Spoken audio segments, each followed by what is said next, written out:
You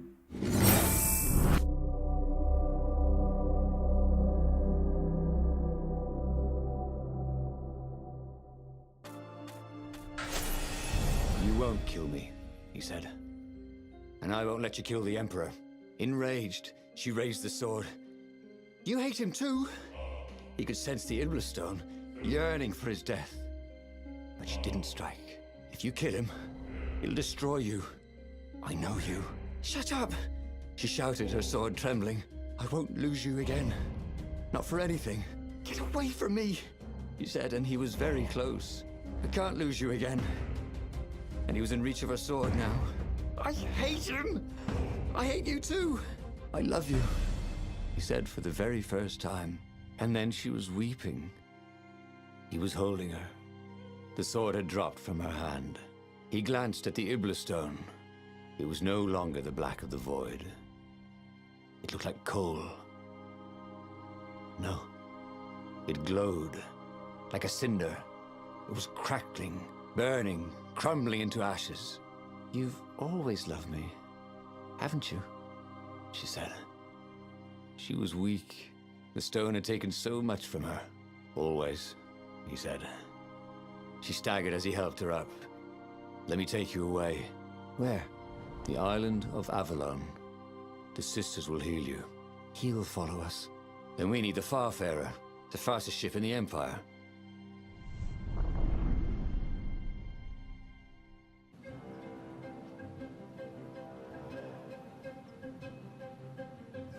The Empire had seized his ship.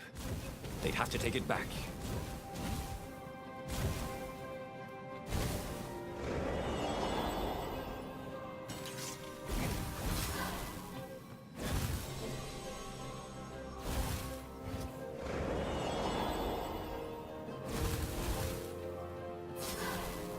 The portal was heavily guarded. It must go someplace they really didn't want him to go.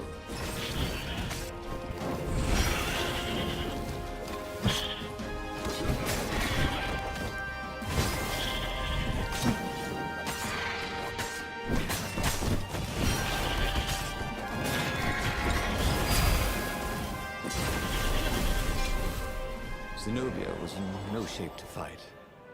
But he never fought so well. He wasn't fighting for money or loot or a cause. He was fighting for her. For them. His sword danced, his feet flew, and the ravens recoiled from his ferocity.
There it was, his beautiful...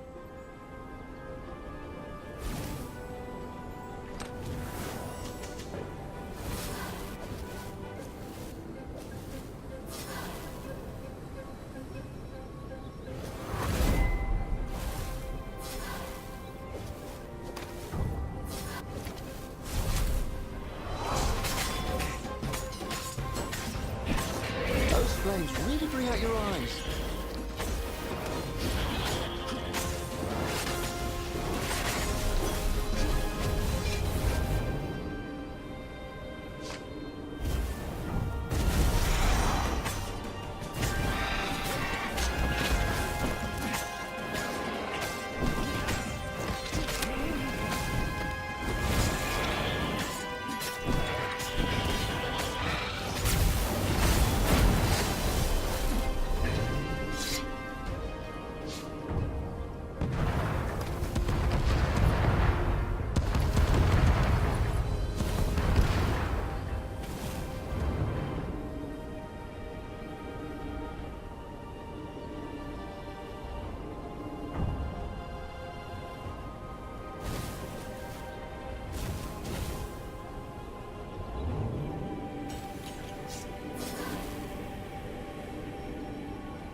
But they did not go unnoticed.